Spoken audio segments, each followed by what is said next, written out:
Étudier la Bible, un podcast hebdomadaire pour approfondir la Bible, parole de Dieu. Bonjour à tous, je suis très heureux de vous retrouver pour ce nouvel épisode de podcast dans Étudier la Bible. On poursuit donc notre étude suivie du livre des Juges, on est dans le chapitre 11. Alors pour se défendre de l'attaque des Ammonites, on avait vu que les anciens de Galad ont nommé Jephthé comme chef pour les délivrer. Jephthé qui était un paria autrefois, puis qui devient le sauveur providentiel. Alors Jephthé va partir au combat, mais auparavant, il va prononcer un vœu inconsidéré.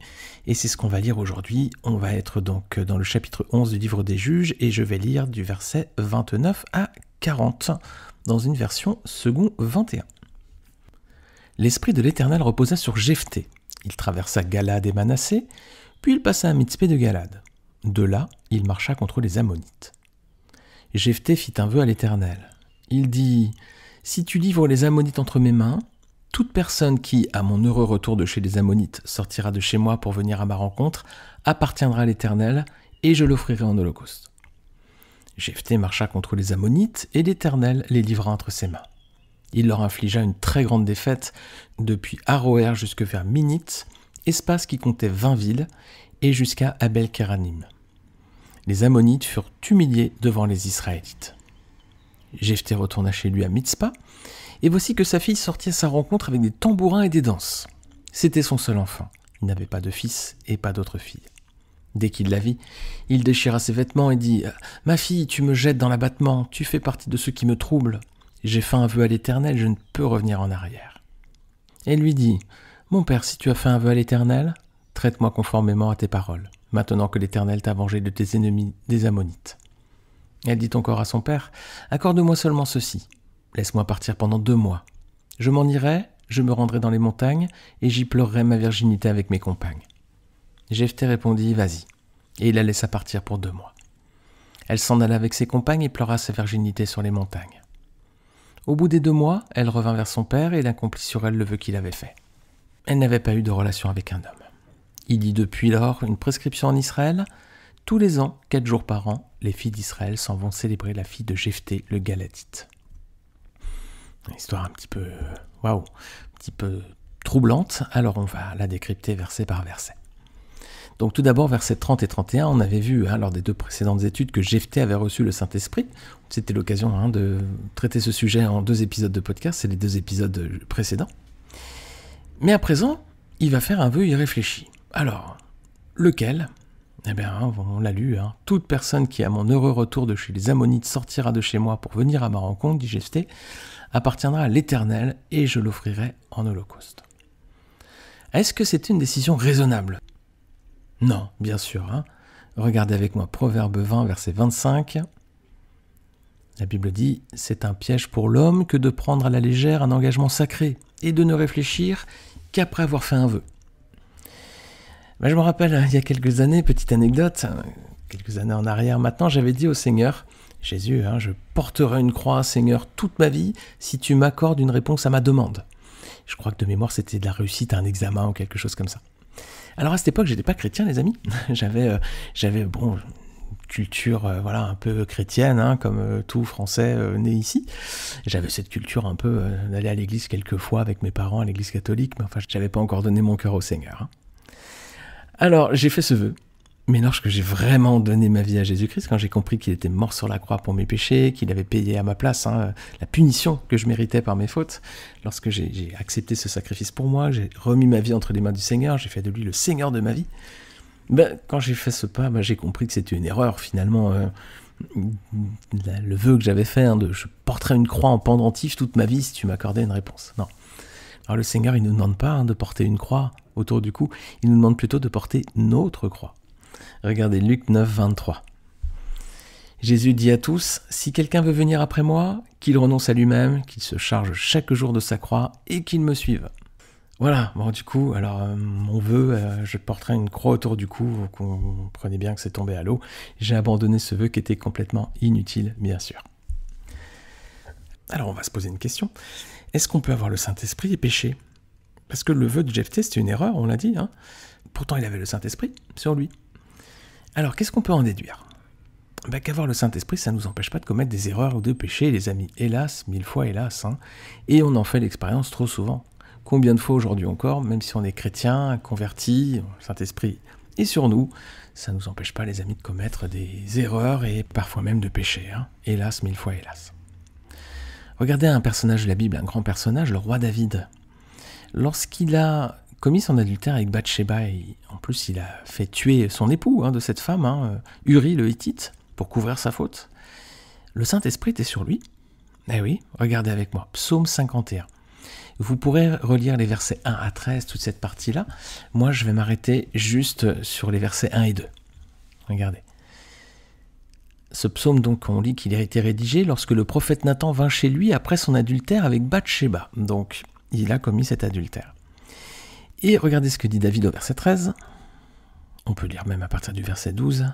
David dit « Ô Dieu, crée en moi un cœur pur, renouvelle en moi un esprit bien disposé. Ne me rejette pas loin de toi, ne me retire pas ton Esprit Saint. » Donc, ça veut dire que lorsque David a commis son adultère, il avait le Saint-Esprit sur lui. Donc, on peut pécher, on peut commettre des fautes malgré la présence de l'Esprit sur nous. Alors, les amis, soyons vigilants, on n'est pas à l'abri de péché, même si nous avons cru dans le sacrifice de Jésus-Christ pour nous sur la croix et que le Saint-Esprit est bien sur nous. Alors, soyons vigilants. On va regarder à présent le vœu déraisonnable de Jephthé qui a été prononcé donc par ce juge. Versets 32 à 33. L'Éternel vient d'accorder à Jephthé une victoire remarquable sur les ennemis d'Israël. Alors il va devoir accomplir son vœu, Jephthé. Mais, verset suivant, 34 à 35, son vœu va tomber sur sa fille. Alors c'est terrible, et c'est même d'autant plus terrible que ce juge n'avait pas d'autre enfant. C'est sa fille unique. Alors, est-ce que Jephthé aurait pu imaginer que ça allait tomber sur sa fille ? Probablement. Si on reprend les termes de son vœu, regardez versets 30 et 31. Jephthé fit un vœu à l'Éternel et dit « Si tu livres entre mes mains les fils d'Ammon, quiconque sortira des portes de ma maison au-devant de moi, à mon heureux retour de chez les fils d'Ammon, sera consacré à l'Éternel, et je l'offrirai en holocauste. » Si c'est n'importe qui sort de sa maison, oui, ça pouvait être sa fille, évidemment. Donc, c'est un vœu quand même pas raisonnable du tout. C'est un vœu fou, vraiment. Donc, il va devoir offrir sa fille en holocauste. Alors, est-ce que Jephthé a vraiment sacrifié sa fille ? Est-ce qu'il l'a vraiment offerte comme sacrifice humain ? Les commentateurs bibliques, les amis, se partagent entre deux interprétations. Selon certains, Jephthé a sacrifié sa fille au sens propre du terme. C'est une coutume des peuples alentours. Ils sacrifiaient leurs enfants à leur dieu. Les Cananéens sacrifiaient leurs enfants au dieu Moloch. Voilà. Regardez, 2 Rois, chapitre 23, verset 10. C'est un texte qui se situe à l'époque d'un bon roi en Israël, l'un des meilleurs rois qu'Israël ait eu, c'est Josias. Et on lit que le roi rendit Tophet dans la vallée des fils de Hinnom impur, afin que personne ne fasse plus passer son fils ou sa fille par le feu en l'honneur de Moloch. C'est une tragédie totale, les amis, c'est une barbarie, c'était une atrocité de... En fait, ce que l'archéologie montre, c'est que ils avaient des grandes statues en fer de ce dieu Moloch, ils le chauffaient au rouge, vous savez, quand le métal devient rouge, et la statue avait les bras ouverts et ils plaçaient les enfants sur les bras pour que l'enfant brûle, quoi. On n'ose même pas imaginer ça aujourd'hui, vraiment. Alors, certains pensent qu'effectivement, comme c'était une coutume alentour, c'était une façon de faire, et puis qu'Israël était perverti, ils avaient adopté aussi les coutumes des autres peuples de Canaan, donc il l'a vraiment fait au propre. Il a sacrifié sa fille. Alors pour d'autres, c'est une interprétation qui ne tient pas du tout, en fait, pour plusieurs raisons. Tout d'abord, l'Éternel condamnait ces pratiques. Dans le Lévitique, il y a vraiment des lois qui sont claires sur les sacrifices humains. Lévitique 18, verset 21. Dieu dit au peuple d'Israël, « Tu ne livreras aucun de tes enfants pour le sacrifier à Moloch, et tu ne déshonoreras pas ainsi le nom de ton Dieu, je suis l'Éternel. » Donc, l'Éternel, Dieu, avait vraiment condamné cette pratique et interdit cette pratique au peuple d'Israël. Alors Jephthé, c'est un homme qui semblait attaché à Dieu. Regardez Juge 11, verset 9 et Juge 11, verset 11. Regardez l'attitude de Jephthé. Quand il est en négociation, on peut dire, avec les gens de Galad, et qui lui font donc cette proposition de devenir le chef. Regardez verset 9, il dit « Jephthé répondit aux anciens de Galad, « Si vous me faites revenir pour combattre les Ammonites et que l'Éternel me les livre, je serai votre chef. » Et verset 11, Jephthé partit alors avec les anciens de Galad, le peuple le mit à sa tête et l'établit comme chef, et Jephthé répéta devant l'Éternel à Mitzpah toutes les paroles qu'il avait prononcées. Donc on voit que c'est quand même un homme qui a la connaissance de l'Éternel, et puis qui respecte le Seigneur, il le place au centre de cette décision finalement. Donc c'est pas un homme qui est complètement éloigné de Dieu, qui semble même plutôt attaché au Seigneur. Troisième élément, premier élément, donc c'est l'Éternel condamnait ses pratiques. Deuxième élément, c'est que Jephthé était un homme qui semblait attaché à Dieu, donc c'est étonnant un petit peu qu'il aille contre cet ordre divin. Et troisième élément, troisième argument, c'est que Jephthé est cité dans la liste des héros de la foi dans Hébreux 11. On a une liste des héros de la foi, des grands personnages de l'Ancien Testament. Et puis regardez ce qu'on lit, versets 32 à 34 dans Hébreux 11. « Que dirais-je encore » dit l'auteur de la lettre. « Le temps me manquerait en effet pour parler de Gédéon, de Barak, de Samson, de Jephthé, de David, de Samuel et des prophètes. Par la foi, ils ont vaincu des royaumes, exercé la justice, obtenu la réalisation de promesses, fermé la gueule de lion, éteint la puissance du feu, échappé au tranchant de l'épée, repris des forces après une maladie, été vaillant à la guerre, mis en fuite des armées étrangères. » Alors il est quand même dans la liste des héros de la foi. C'est quand même difficile d'imaginer que son nom soit cité dans cette liste s'il avait offert sa fille en sacrifice quand même.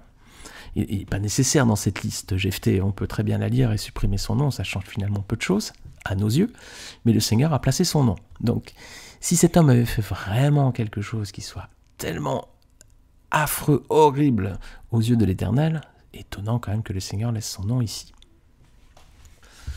Alors, qu'est-ce qu'on peut se dire, les amis, si Jephthé n'a pas sacrifié sa fille, au sens premier du terme, quelle serait la teneur de ce vœu finalement ? Eh bien, ce serait plutôt un vœu de consécration à Dieu, selon certains commentateurs. Consécration qui impliquait donc une virginité perpétuelle. Alors, il existait effectivement des cas de femmes qui étaient consacrées à Dieu. Les femmes pouvaient faire vœu de naziréa. Regardez Nombre 6, versets 1 à 2. L'Éternel dit à Moïse, « Transmets ces instructions aux Israélites. Lorsque quelqu'un, homme ou femme, se consacrera tout particulièrement à l'Éternel en faisant vœu de naziréa, ... Je m'arrête là. Et vous voyez, c'est quelqu'un, homme ou femme. Donc, des femmes pouvaient aussi faire vœu de naziréa, c'est-à-dire se consacrer à l'Éternel. Un autre verset où on voit que les femmes pouvaient également servir à la porte du tabernacle. Regardez, Exode 38, verset 8. Il fit la cuve en bronze avec sa base en bronze en employant les miroirs des femmes qui se rassemblaient à l'entrée de la tente de la rencontre. Donc il y a des femmes qui étaient là en permanence à l'entrée de la tente de la rencontre. Alors on ne sait pas exactement le rôle qu'elles avaient, mais elles avaient quand même une présence qui indique qu'elles avaient certainement une tâche peut-être, quelle qu'elle soit. Alors ces femmes pouvaient également servir dans le temple. On le voit dans le Nouveau Testament. Regardez Luc 2, versets 36 à 37. Il y avait aussi une prophétesse, Anne, fille de Panuel, de la tribu d'Asser. Elle était d'un âge très avancé. Elle n'avait vécu que 7 ans avec son mari après son mariage. Restée veuve et âgée de 84 ans, elle ne quittait pas le temple. Elle servait Dieu nuit et jour dans le jeûne et dans la prière. Alors voilà, ici on voit qu'il y avait des femmes qui étaient consacrées à l'Éternel, qui étaient au service, donc certainement à la porte du tabernacle, mais aussi, plus sûrement, dans le temple. Il y a d'autres passages de la Bible aussi qui racontent des histoires de parents qui ont consacré leurs enfants à Dieu. Samuel, par exemple, si vous connaissez l'histoire de Samuel dans la Bible, c'est sa mère, Anne, l'a consacrée au Seigneur. Elle était vierge, le Seigneur a répondu à sa prière, il lui a donné la grâce d'être maman, et elle va consacrer cet enfant, donc ensuite au Seigneur. 1 Samuel chapitre 1, verset 11. Elle fit le vœu suivant, « Éternel, maître de l'univers, si tu consens à regarder la détresse de ta servante, si tu te souviens de moi, si tu n'oublies pas ta servante et lui donnes un fils, je le consacrerai à l'Éternel pour toute la durée de sa vie, et le rasoir ne passera pas sur sa tête. » Voilà. Très belle prière, les amis, magnifique prière. Et donc, elle a été exaucée, et elle sera donc la mère de Samuel, qui est l'un des plus grands prophètes d'Israël, mais aussi le dernier juge, celui qui va clore cette parenthèse dans l'histoire d'Israël. Alors, si elle est vraie, cette interprétation selon laquelle Jephthé n'a pas sacrifié sa fille au sens propre, mais c'est un sacrifice de consécration à l'Éternel qui implique une virginité perpétuelle, eh bien dans ce cas-là, on comprend mieux ce que la fille de Jephthé dit à son père au verset 37 et 38. Regardez avec moi le texte. Elle dit encore à son père, « Accorde-moi seulement ceci. Laisse-moi partir pendant 2 mois. Je m'en irai, Je me rendrai dans les montagnes et j'y pleurerai ma virginité avec mes compagnes. » Jephthé répondit « Vas-y. » Et il la laissa partir pour 2 mois. Elle s'en alla avec ses compagnes et pleura sa virginité sur les montagnes. Donc personnellement, je trouve que cette interprétation d'un sacrifice sous forme d'une virginité perpétuelle, c'est largement plausible et du coup, ça s'éclaire bien à la lecture de ces textes, de ces versets 37 et 38, et même regarder les versets 39 et 40, que je vais relire à présent. Au bout de 2 mois, elle revint vers son père et il accomplit sur elle le vœu qu'il avait fait. Elle n'avait pas eu de relation avec un homme. Il y eut depuis lors une prescription en Israël. Tous les ans, 4 jours par an, les filles d'Israël s'en vont célébrer la fille de Jephthé le Galatite. Donc on voit qu'il est écrit, voilà, il accomplit sur elle le vœu qu'il avait fait. Donc il n'y a pas de mention qu'il l'a tuée, qu'il l'a mise à mort. Juste écrit qu'il accomplit sur elle le vœu qu'il avait fait. Et puis l'accent est mis sur quoi ? Sur la virginité de cet enfant. Elle n'avait pas eu de relation avec un homme. Alors ensuite, 3e élément, c'est qu'il y a une célébration qui est instaurée, en souvenir de sa soumission, donc au vœu complètement fou de son père. Difficile d'imaginer en Israël une fête en l'honneur d'un sacrifice humain quand même. Parce que quand même, une partie du peuple avait toujours la crainte de Dieu et la loi était toujours présente, malgré tout. Alors je pense personnellement que c'est l'explication la plus plausible. Je ne sais pas si Jephthé a vraiment sacrifié sa fille au sens propre. J'ai plutôt l'impression, si on analyse bien le texte, ça semble plus logique que ce soit un sacrifice donc de consécration avec virginité perpétuelle. Je ne peux pas être affirmatif, les amis, vous avez vu que les textes sont malgré tout un petit peu difficiles, mais bon, quand nous serons au ciel avec le Seigneur, nous aurons probablement l'explication, le Seigneur nous l'expliquera par lui-même, et là nous aurons vraiment la réponse. Mais si je devais prendre position, je dirais que je prendrais cette interprétation qui me semble plus rationnelle. Alors on va avancer au verset suivant, verset 36, et on va s'arrêter sur la personnalité de la fille de Jephthé. Quelle est sa réaction lorsqu'elle voit le désarroi de son père ? Vous avez vu sa sagesse, elle est obéissante, elle accepte qu'il accomplisse son vœu sur elle. Qu'est-ce que ça demande de son caractère, les amis ? Elle est obéissante, clairement. Elle est humble et elle a la crainte de Dieu. Quel beau portrait que cette jeune fille. Alors ce sacrifice de la fille de Jephthé, sur certains points, on peut dire que c'est aussi une préfiguration du sacrifice du Seigneur et Sauveur Jésus-Christ sur la croix. Déjà, premièrement, c'est l'enfant unique de son père. Elle est fille unique. Voilà. Jésus est fils unique. Elle accepte ce sacrifice en se soumettant à son père. Jésus a accepté et s'est soumis aussi à son père. Elle fait preuve d'obéissance à la loi de Dieu. Le Seigneur Jésus a obéi en tout point à la loi de Dieu lorsqu'il était parmi nous sur terre. Et cette jeune femme, elle va donc quitter son père pour une courte période où elle va partir entourée d'un petit groupe de proches amis. Et Jésus a aussi quitté son père pour une courte période lorsqu'il est venu sur terre, et il a choisi aussi de s'entourer d'un groupe de proches, ce sont les apôtres. Alors d'une certaine façon, on pourrait dire que c'est une image du sacrifice de Jésus-Christ sur la croix. Alors comme toutes les images et comme toutes les analogies, les amis, bien entendu, et les comparaisons sont limitées, vraiment bien limitées parfois, et ceci pour au moins 3 raisons dans notre cas. C'est que le vœu de son père, de Jephthé, de sacrifier sa fille, c'est une pure folie, clairement. Alors que le plan de Dieu, d'envoyer son fils Jésus au sacrifice, c'est pas une pure folie, c'est une pure sagesse, c'est l'expression parfaite de l'amour de Dieu pour nous. Regardez Jean, chapitre 3, verset 16, la Bible nous dit que, en effet, Dieu a tant aimé le monde, il nous a tellement aimés les amis, qu'est-ce qu'il a fait ? Il a donné son Fils unique, afin que quiconque croit en lui ne périsse pas, mais ait la vie éternelle. Ça veut dire que Dieu il a tellement aimé le monde, tellement il nous a regardé dans notre bassesse, il nous a regardé avec un regard d'amour, et il a préféré envoyer Jésus mourir sur la croix pour que tous ceux qui croient en lui ne meurent pas, mais qu'ils reçoivent la vie éternelle. Donc c'est pas du tout de la pure folie, c'est de la pure sagesse, les amis. Si le Seigneur n'avait pas fait, où serions-nous aujourd'hui ? Nous serions en route pour l'enfer. Alors premièrement, donc les limites de cette analogie entre le sacrifice de la fille de Jephthé et le sacrifice de Jésus sur la croix, c'est que déjà, ce premier vœu était déraisonnable de la part de Jephthé, pas de la part de Dieu. Deuxièmement, la fille de Jephthé n'avait pas d'autre choix, elle devait finalement accepter cette sentence.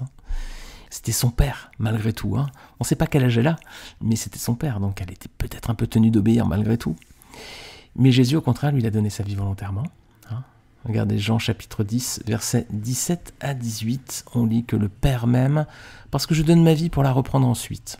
Personne ne me l'enlève, mais je la donne de moi-même. J'ai le pouvoir de la donner et j'ai le pouvoir de la reprendre. Tel est l'ordre que j'ai reçu de mon Père. Voilà, le Seigneur s'est donné volontairement sur la croix pour nous. Quelle grâce nous a accordé le Seigneur. Alors on voit aussi, troisièmement, que la fille de Jephthé a quitté son père pour aller pleurer sa virginité. Et bien Jésus aussi a quitté son père pour donner sa vie en rançon pour les péchés du monde. 1 Timothée chapitre 2 versets 5 à 6. En effet, il y a un seul Dieu, et il y a aussi un seul médiateur entre Dieu et les hommes, un homme, Jésus-Christ, qui s'est donné lui-même en rançon pour tous. Alors voilà les amis, certaines similitudes entre le sacrifice de la fille de Jephthé et le sacrifice de Jésus-Christ, mais aussi certaines limites qui font que cette image, bien entendu, est malgré tout imparfaite. Alors les amis, heureusement, aujourd'hui, Dieu merci, plus personne ne sacrifie ses enfants dans le monde, du moins, voilà. Alors peut-être chez certains peuples qui vivraient en marge de la civilisation, peut-être. Mais voilà, j'espère en tout cas que plus personne ne sacrifie ses enfants dans le monde. Pour autant, les amis, la Bible demande aux chrétiens de se sacrifier, mais d'une autre façon. On ne doit pas se sacrifier en allant se jeter dans le feu, on doit se sacrifier aujourd'hui d'une autre façon. Regardez Romains 12, verset 1. Je vous encourage donc, frères et sœurs, par les compassions de Dieu, à offrir votre corps comme un sacrifice vivant, saint, agréable à Dieu. Ce sera de votre part un culte raisonnable. Alors les amis, offrons nous aussi notre corps à Dieu. Comment ? Faire finalement un sacrifice vivant, saint, agréable à Dieu, c'est-à-dire rejetons toutes les souillures, tous les péchés du monde, toutes les tentations que nous pouvons avoir. Luttons les amis. La tentation, c'est aussi le lot du chrétien. La différence normalement entre le chrétien et celui qui ne l'est pas, c'est que celui qui ne l'est pas va succomber au péché. Normalement, le chrétien se limite à la tentation et ne va pas plus loin. Alors rejetons, nous aussi les amis, toute souillure, tout péché pour nous donner entièrement au Seigneur tel qu'il attend de nous. On fera ainsi pleinement la volonté de Dieu et nous serons à l'image de son Fils, lui qui a remis volontairement sa vie entre les mains de son Père pour nous. Amen les amis. Et bien dans la prochaine étude, on va retrouver Jephthé, on n'a pas tout à fait fini avec lui. Jephthé il va avoir des soucis, encore une fois, il va être en proie à la colère de voisins, mais ce ne sont pas des peuples voisins, ce sera une tribu voisine, la tribu d'Éphraïm. Allez, on verra tout ça la semaine prochaine dans le nouvel épisode. En attendant, les amis, je vous souhaite une très bonne semaine sous la protection, la grâce et l'amour de Dieu. Vous savez que vous pouvez laisser un commentaire sur Apple Podcast et maintenant sur Spotify. Je suis toujours ravi de lire vos messages et puis vous pouvez aussi laisser une note si vous le souhaitez. Je vous dis à très vite pour un prochain épisode. Ciao à tous.